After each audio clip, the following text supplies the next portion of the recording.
undermine the ability of any farm bill, regardless of whether it's passed or not, to be implemented.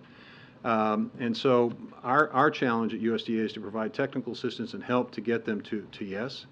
And that's what we're doing. We'll continue to work. Our hope and belief is that the farm community in rural areas need certainty and consistency. And we'll do everything we can to make sure that this thing gets passed as quickly as it can. But it's pretty tough to do if there's a shutdown. Good enough. You can't do it. Thank you, Mr. Secretary. A follow-up on that is, to what extent would a shutdown affect the ability of your ledge affairs folks and maybe negotiations with the Hill on the Farm Bill? Could the Farm Bill reauthorization be delayed because everyone is dealing with the consequences of a shutdown? So here's how it works. Some senator or representative has a great idea about how they might be able to solve one of the problems they're trying to solve with the Farm Bill. They call our office for technical assistance. The phone's not going to get answered because no one's there. Why aren't they there? Because we're in a shutdown. That's why it's so ridiculous for us to even talk about this. We need to. The Speaker needs to do his job. He fought for it. He negotiated for it. He needs to do the job and get the job done. Good. Thank you. Switching gears to a slightly different topic, has the Department of Agriculture seen anything in the purchase of farmland by Chinese corporations or Chinese nationals that would suggest a threat to national security or food security, or are those concerns that we've increasingly been hearing about, are those overblown? Well, I think there's concern, as there was in the North Dakota circumstance, where the Chinese interest was purchasing land near a military installation. I think there's legitimate concerns in that space, and I think that's one of the reasons why we've articulated the need as a department to be more engaged in the CFIUS process. I would also say that I think there's work to be done to give us the tools to be able to do an even better job of ensuring that we know when these transactions take place. It's complicated, but every county has their county recorder. And on any given day, somebody may walk into that recorder's office and file a deed, and there's no way of knowing precisely whether or not that is a Chinese purchaser. So we need to work on how we might be able to collect the information and be able to analyze that information in a timely way so that we would determine whether or not a threat exists or not. So it sounds like you're not confident in the current system as it's set up to necessarily monitor. Well, it's not that I'm not confident. It's that I think we could be I think we're confident in the job we're doing today, because we are able to identify circumstances, as was the case in North Dakota. I think that if folks are looking for a foolproof system so that nothing gets through the cracks, then I think there are ways in which we can be helpful and we can improve that process. Being part of CFIUS, I think, is part of it. Being able to collect information in a way that allows us to go a little bit deeper and a little quicker would be helpful as well. We're going to wrap it up. Yeah. How would the shutdown affect programs that are used by farmers, like crop insurance? And as part of the country is under really extreme drought conditions, do you see a need for kind of supplemental funding to come in and help folks, replant their crops? Well, I think there are certain circumstances where, notwithstanding the fact that we have a pretty good safety net, that there are some types of crops that would need a little bit of additional help. Florida and Georgia in particular, I think of two states where there are significant needs and challenges. Fortunately, the shutdown does not impact and affect crop insurance, but a failure to extend the Farm Bill or get a Farm Bill done could, which is why we don't want to shut down, so they can work on the Farm Bill to get it done, and we don't have the disruption to the WIC program, the firefighters, the farm loans, the home loans. I could go on. I could spend and she would probably want me to do this, to spend all of your time talking about it. But the point of this is, it's very simple. There are real impacts. There are real impacts to real people on a daily basis when Congress and the House and House Republicans don't do their job. And Americans expect, and this is what drives people crazy outside of Washington, when a deal's not a deal, and when the work that you're supposed to do doesn't get done and doesn't get done on time. Thank you, sir. Appreciate it. Thank you. Thank you, Mr. Secretary. Okay. Just two quick things. I also wanted to say a note of welcome to our new employees starting at the White House today, our new deputy directors of the Office of Gun Violence Prevention, Greg Jackson and Rob Wilcox. This is all on the heels, as you all know, of this historic announcement that the President and the Vice President made just on Friday. So we could not be more thrilled to have them on board here and look forward to introducing them to you all very soon as the Office of Gun Violence Prevention gets up and running. And one last thing before we open it back up for questions. As you all know, today is Jewish communities in the United States, Israel, and around the world are observing a sacred holiday. So let me say that the President, the First Lady, and all of us at the White House are extending our best wishes for an easy fast and a meaningful Yom Kippur. And with that, Will, you want to kick us off? Sure, thank you. I have two things. Why did the White House choose to have the president take his latest COVID booster out of public view? Isn't this a promotion of boosters and how important they are that the public might want to see the president have?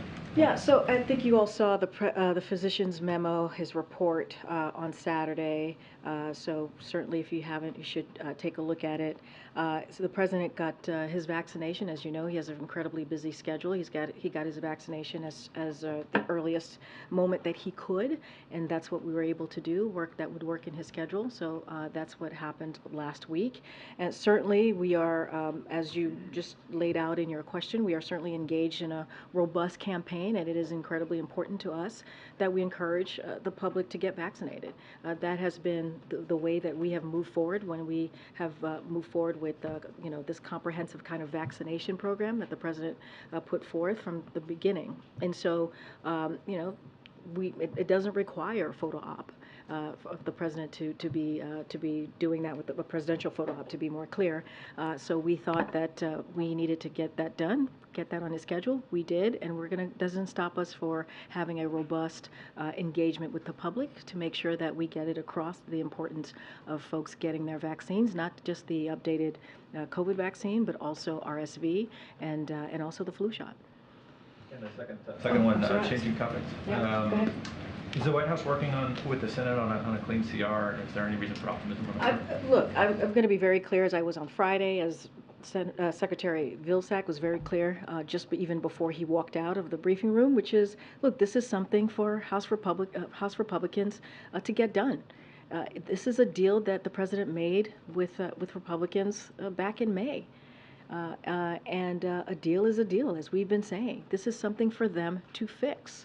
And so they have to get this done, not because of us, not even because of the deal with the president, but because of the American people. We just heard the Secretary of Agriculture lay out what will happen to women and children, 7 million women and children who are part of the WIC program across the country, 7 million, if this shutdown happens. And this is indeed a Republican shutdown. So they got to get to it, they got to fix it, and they got to stick to the deal that the president made with them earlier in the summer. MJ, welcome back. Thank you. It's good to be back.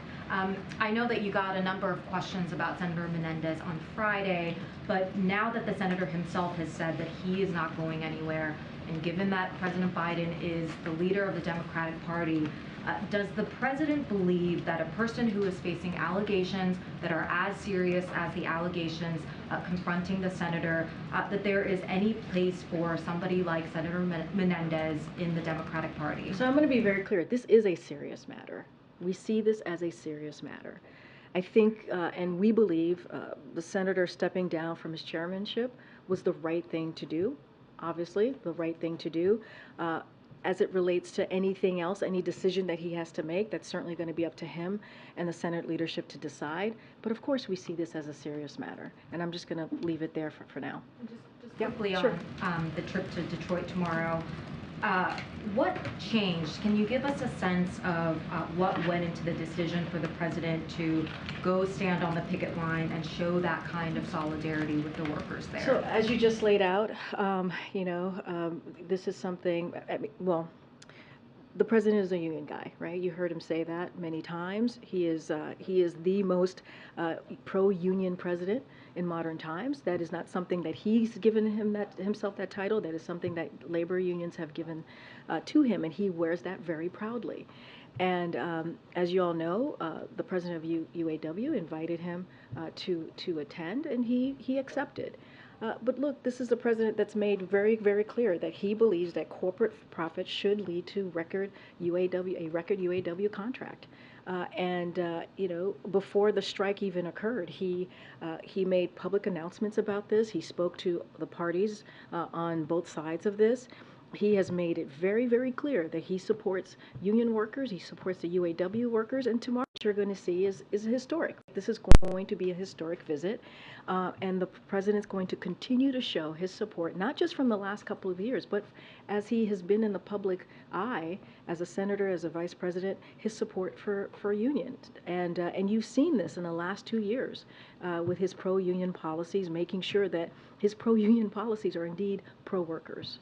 So should we take from the visit that the president is explicitly taking the side of the union workers as opposed to the companies? Well, he has been very clear, right? He is pro UAW. He is pro workers.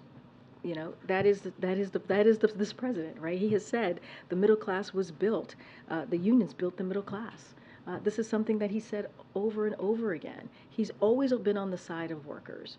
He believes that there is an opportunity here, and he is encouraged and he is pleased by seeing both sides continue to have that conversation. It is their negotiation to make, right? This is why he says he believes in collective bargaining, and he believes that there could be a win-win agreement here. But he's always going to stand on the side of workers, always. Okay. Okay. I'll come to you after, Joey. Go ahead. Steve. Did Trump's decision to visit the UAW workers play into your decision to go? Absolutely not. This is a decision to visit the picket line was based off his own desire. This is what the president wanted to do, to stand with auto workers. That's what you're going to see the president do tomorrow. And he, as you all know, Sean Fain's invitation from last week, he accepted that invitation and is proud to do so. And secondly, does the president endorse the specific terms of the latest proposal by UAW leadership, or is there room for further compromise? So I'm not going to get into negotiations from here. This is for the parties to negotiate. We're not going to speak to what's being put at the table. What we have said over and over again is that we believe there's an opportunity here for a win-win agreement. We believe with corporations having record, making record, deals, there should be UAW should have a record contract. And that's what the auto workers deserve. That's what workers deserve more broadly. Okay, Joey. Yeah, did President Biden reach out to the auto companies to notify him that he would be going to join the picket line with UAW? I don't have any readouts of any calls that was been made regarded to this as it's related to the companies. As you know, we have said many times before that he has spoken to the companies. He's spoken to all parties. As you know, we have two members of Gene Sperling, a member here of the White House senior advisor, and also, as you know, the acting secretary, Julie Sue, have been in touch, in regular touch with all parties as they are negotiating this process. But we are, I don't have anything to read out except that the president was pleased to accept the invite that was given to him, that was provided to him by the president of UAW, and he is always going to stand by the side of workers. And can you provide us some more information on the details of the format of the event? Is he going to be speaking? Is he going to be what exactly will he be doing, and where in Wayne County, Michigan, is he going to actually be going? So don't have any specific details at this time. Look, this is going to be a historic trip. That's going to underscore the president is the most pro-union president in history, and so that's what you're going to see. He's going to be going to join the picket line, standing in solidarity with the men and women of UAW. That is important for the president, he believes, to do. And as they continue to fight for a fair share of the value of a value of they helped create. If you think about what the these corporations kind of the record profits that they've been able to make, you know, they believe and we believe that they're owed a fair share of that. Okay. Thanks, Karine. Just to clarify, since President Biden will be making this trip, does this mean he supports the 40% pay increase and 32-hour work week? That I'm not going to get into right now on the table with certainly with the parties. What we're saying is that we support the auto workers. That's what you're going to see with the president tomorrow. This is a historic event, a historic trip, and this continues to show how indeed this president is the most pro-union president in history, and he stands by the side of workers. This is what you're going to see tomorrow. And separately, the White House has made it very clear that it's on Republicans to avoid the government shutdown, not on the White House, but our latest polling shows that a higher percentage of Americans would actually blame the shutdown on the president and the Democrats, not on Republicans. Why do you think that is, and should the president be out there speaking more on this issue? We're going to be very clear. This will be a Republican shutdown, right? This is extreme House Republicans who have made it very clear that the chaos that we're seeing in the House, they are marching us towards a government shutdown. That shouldn't be happening. This shouldn't be happening. This is the job of Congress. One of the basic jobs of Congress is to keep the government open. A deal was made. I mean, I can't speak to your polling, but what I can speak is to the facts. The facts is a deal is a deal. It is up to them to keep the government open. This is something they can do. They know how to fix this. And it is an extreme part of the Republican Party that is holding this, because they want to ram through extreme policies. That's going to hurt the American people. So we're going to continue to be very clear about this. We've talked today about the food safety. You've heard me talk about education, housing, law enforcement, Meals on Wheels, Head Start. So much more will be affected by this if the shutdown, this Republican shutdown happens. So we're going to continue to be very clear about it, and it is, it is something that they can fix. They can fix this. But does it show that the president needs to be messaging more to the public about this? I mean, look, the president was very clear early this summer when he put this deal together, a bipartisan deal that 2/3 of Republicans voted on. And that's what the American people want to see. We saw that in the midterms, right? That's what they want to see us continue to work in a bipartisan way. That's what the president did. Now we're going to continue to be very clear. This is a deal that they all agreed upon not too long ago, just a couple of months ago, and now they can't stick to the deal. So we're going to be asked the question, we're going to answer it straightforward, we're going to lay out the facts, but this is sort of something for Congress to fix. Right. Dave, you're up front today. Yeah, I am. Okay. First time in the first seat. Good to see you. Good to see you. I want to press you a little bit on what you just said. You said that the president supports the auto workers. Does that mean that the president is siding with the auto workers over the auto companies? What we're saying is we're not going to get into the negotiation, right? This is, when it comes to the negotiation, that is something for the parties to decide on. That is something for them to discuss. But me saying that the president supports the auto workers, that's not anything new. When we're talking about a president who is the most pro-union president in history, it is nothing new for the president to stand by the workers. That is nothing new for the president to say, I'm going to stand by the men and women of UAW, make sure that they get their fair share, make sure that they get a win-win agreement here. We believe this agreement can be a win-win agreement for all. So, but we're not going to get into we're not going to litigate the specifics of the negotiations. Following up on that, though, a strike could have potentially huge impacts for the economy. According to NBC News polling, 37% of registered voters, just 37%, approve of the president's handling of the economy. He's at a 56% disapproval, the highest of his presidency, and 74% of registered voters say they have major or moderate concerns about the president's age and mental fitness. How troubling is that? Here's what we're going to focus on. We're going to focus on exactly what you just asked me, right? The first question, which is how do we continue to support the workers, right? We're not going to get into the litigation of the negotiations here, but what we're going to do is continue to show how much this president is working for American families. You just heard from the Secretary here who laid out what it means if there's a shutdown and why it is so important for Republicans to keep to their deal. That's what we're going to focus on. You see the Bidenomics. I get it. I get that Americans right now, they've been through a lot, right? They've been through the pandemic, this global pandemic that we're out of. They have been through what we've seen because of Russia's war in Ukraine, and we saw inflation spike. We saw what's going on with what Americans are feeling every day. This is why this president has been so zeroed in, so laser focused on lowering costs for Americans, and we've done that. And a lot of the policies that the president has put forward are indeed popular. I mean, Bidenomics has worked so well that you have Republicans in their own districts, in their own states, taking credit for things that the president pushed forward, policies that the president has pushed forward, legislation that they didn't even vote for. If you think about the American Rescue Plan, the Inflation Reduction Act. So I get the polling that you're laying out. I get that, but we can't be focused on that. We also have to be focused on really speaking directly to the American people. The next 3 days, you're going to see the president go to 3 states to do just that. But 37% approve? I hear you. But it is, look, our focus is going to be on what we can do to continue to deliver for the American people.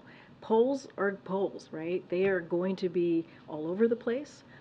They're going to, they don't tell the whole story, actually. And that is just the way a poll is. What we're going to focus on is how we can continue to do the job that the president promised that he would do, is make Americans' lives a little bit better, give them that breathing room. I'm going to go around. I know I always forget to call on this side, so I'm going to call on you. Go ahead. Thanks, Karine. You just said the president doesn't want to get into the specifics of the negotiations, but is he perhaps interfering in these negotiations by, visiting the picket line tomorrow? We're not going to get into. We never get into, into the specifics of negotiations. Not in public. We're not going to do that. That is something for the parties to decide on when it comes to negotiations. We've always been very clear about that. They're meeting, they have negotiating, and we are pleased to see that. When it comes to the president going to the picket line, he's doing it because he wants to stand in solidarity with the workers, which is something that this president continues to do and has done for the past several years, is stay on the side of workers. And you see that. You see that with his policies, and you'll see that tomorrow. And one quick one on COVID. There are a lot of people who are struggling to get appointments. There's confusion with insurance companies. Is there some sort of concern at the White House right now that this shift in responsibility to the commercial market from the federal government has not gone as smoothly? So we're certainly aware of consumers having experienced unexpected, at least with insurance coverage, denials at the point of service. We're aware of that. HHS, as you know, is working with insurance plans and pharmacies to resolve this quickly. Look, it's a top priority for this administration to ensure that everyone can access this updated vaccine, and so HHS is working through that. And so any specific additional questions about that, certainly I would refer you to HHS. But we're taking this very seriously, and HHS is working through that. Okay, Karine. Thanks, Karine. Moody's warned today that a government shutdown could have a negative impact on the country's credit rating. It's the last major credit rater to assign the U.S. a top rating. Is the president concerned that the political brinksmanship that we've seen this year is hurting the country's reputation, specifically on the economy, on the world stage? So look, I'm going to leave all of the economic analysis to others, right? I'm not going to get into it from here.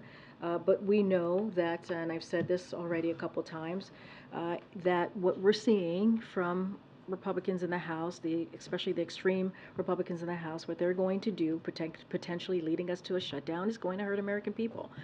And, if you think about it, the 3.5 million jobs that have been created under this president, the under 4% unemployment rate, I would not understand, or we do not understand, why they would put our economy at risk. That's what you're just laying out. Why would Republicans in the House put our economy at risk when we have seen the improvements over the last 2 years? So I'm going to leave leave it to the experts to speak about the economy and what that looks like.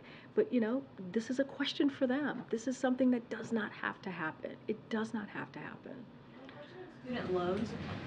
I know that they're restarting on October 1st, potentially the same day that a government shutdown could start. Is there any consideration of pushing that date back, or is there any guidance that you have for borrowers about what they should expect if workers at the Department of Education won't be available to assist them? So a couple of things. I do want to lay this out So, look, when it comes to student loans, it's obviously our top priority, especially as we talk about um, uh, the president's economic plan and giving people a little breathing room, especially on their monthly payments. So, that's why the president also launched, as you all know, the most affordable repayment plan ever, which is the SAVE plan. If if this happens, if Republicans in Congress, go down this road of shutting down the government, we anticipate that key activities at federal student aid will continue for a couple of weeks.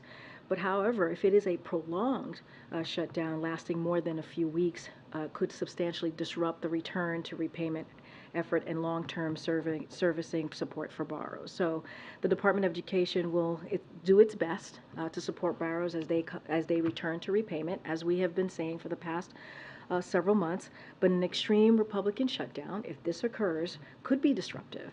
And just to maybe more, I think about more than 28 million federal student loan borrowers restate payments. That is what restart payments. So this is something that does not have to happen. These are political games that we see from the other side of Pennsylvania Avenue, and it does not have to happen. It does not have to happen. And so that's how we foresee this moving forward. Okay. Thanks. I wanted to further understand a little bit the president's trip tomorrow. Yeah. It seems like by going to stand with workers at a picket line, the president is literally standing with them in the terms that they're seeking in the contract dispute. But when you're asked about some of the specifics of that, you seem to be saying you guys don't want to get into the specifics of the dispute. So is he not standing with them on the terms with which they're trying to negotiate with to be very clear, he is standing with them to make sure that they get a fair share. That is what he's standing with them on. He is standing with them, and we've said this, that they get the record profits mean a record contract for UAW. That is why he's going. That is what he's standing for. Now they're going to negotiate what that looks like for them. Right? That's what they're doing right now. That's what collective bargaining is all about, right? They're going to talk it through what a win-win agreement looks like. But what we definitely agree on is that they deserve a fair share, right? They deserve a fair share of the value that they helped create. That's what the president is saying. But the details, the specifics of what that looks like, what makes both sides happy, or anything in those at the negotiation table, that is for them to decide. That is for them to decide. But it seems like he's taking away some past presidents have been an arbiter between two sides that are in conflict. It seems like by going to the picket line, he's not an arbiter between the two sides. He's choosing a side by standing with the union. We have said over and over again that this is a president that stands with union workers. This is right, but that's why it's confusing where you're saying we're not going to talk about the terms. I disagree. It is not confusing. What he is saying, and we've been very clear, he stands with union workers. He stands with the workers. He has said, and they have said, he is the most pro-union president in history, and that is what he's doing. He is going to stand in solidarity at the picket line with the workers. Now they are at the table. They are at the table trying to figure out what this agreement is going to look like, right? They are going to decide the specifics of that agreement.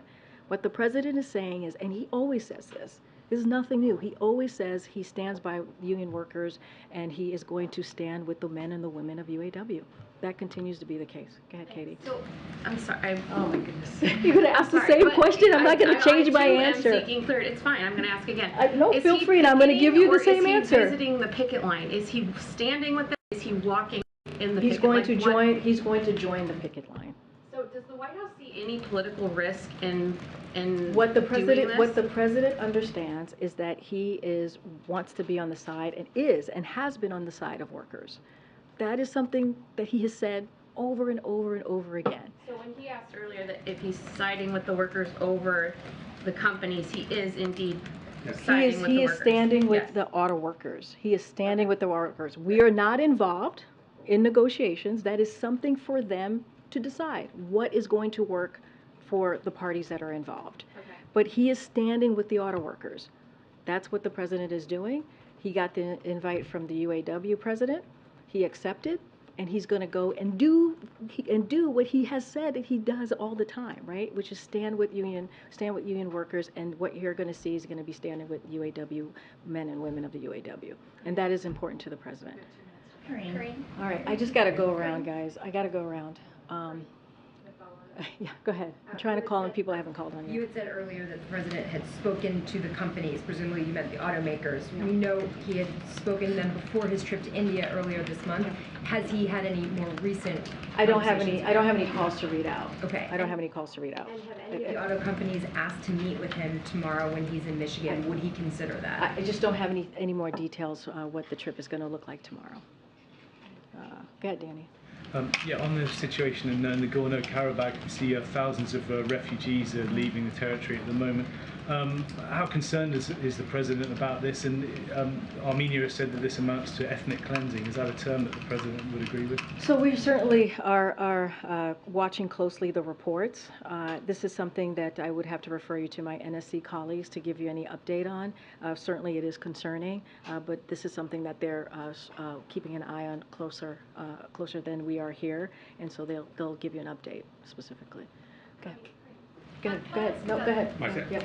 Thank you, Karine. I just wanted to ask you about the situation on the southwest border. As we know, some cities are claiming that they're a breaking point with regards to the humanitarian crisis that is ongoing down there. I know that there was an agreement signed with Mexico over the weekend. I wonder if the administration is in touch with these cities down on the border and if there's other actions that the White House is considering to address the issue that is taking place down at the border. So I'm going to have to point you to the readout from CBP, as you just mentioned. They issued a readout of their conversation with the Mexican government over the weekend. So regarding their engagement, so certainly would have you reach out to them, and they could lay out specifically how that engagement went, and also refer you to the readouts more specifically as well. Karine. Okay, go ahead. Thank you. So, in a recent meeting with the Prime Minister of South Korea, Xi Jinping expressed his support for resuming annual trilateral summits with China, Japan, and South Korea. I was just wondering if the administration has any comment on that development. And then additionally, recently the Japanese Prime Minister replaced both foreign and defense ministers. Is there any concern that this could impact the U.S. ROK Japan partnership, especially given that it's happening so soon after the trilateral summit?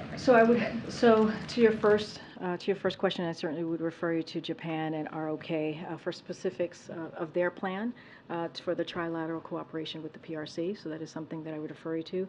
But we here, certainly the United States respects the ability of nations to make sovereign decisions in the best interest of their people, just as the United States takes steps to responsibly manage our relationship with the PRC and also with our other partners and allies. What was your second question? This is about the Japan. Yes, recently the Japanese Prime Minister replaced both his foreign and defense ministers. I was wondering if there was any concern about how that could impact the U.S. ROK Japan partnership. So first, I would refer you to the government of Japan on any personnel decisions that they've made. Look, you saw the relationship continue to deepen and grow just a couple weeks ago now at Camp David when there was a trilateral summit, which was historic and truly important. And so we're going to continue to work closely with our Japanese counterparts to enhance that relationship. So that certainly has not changed. We have to go. Sorry, we have to go, guys. All right. Go ahead. Thank you. Real quick. Go ahead. Thanks. Has President Biden had any engagement with House Republicans about the shutdown? I don't have any engagements to read out to you. As I said last week, we have OMB Director Shalonda Young, who has been in regular touch with members in Congress. We have had our Legislative Affairs Office, who has been in regular touch. I don't have anything to read out on any conversation that the president has had specifically on this, but as you know, and we say this often, is the president is in regular contact with congressional members on an array of issues. But again, when it comes to this, this is something that they can fix. I mean, when we talk about a Republican shutdown risking the vital nutrition assistance for nearly 7 million mothers and young children who count on WIC, prevent farmers from being able to access new loans, and delay housing loans for rural families. I mean, that is something that the secretary laid out very well and in detail, and he's been in this place before, back in 2013 when he had the same role in the Obama-Biden administration. This would be devastating for American families. This does not have to happen. A deal is a deal. This is a deal that 2/3 of Republicans voted on, and they should move forward. They can fix this. As you mentioned, the president helped broker this deal, so why doesn't he do something? Because he already brokered the deal. But he already brokered the deal. He already brokered the deal. They voted on it. He brokered the deal. They took it back. McCarthy took it back to the House. They voted on it. It went to the Senate. They voted on it. 2/3 of Republicans voted on it. This is for them. This is for them to fix. It was already voted on. So a deal is a deal. They have to stick to it. And also, it is one of their number one jobs, one of their top jobs, right, is to keep the government open so that American families don't have to suffer. All right, guys, thank you. Thank you.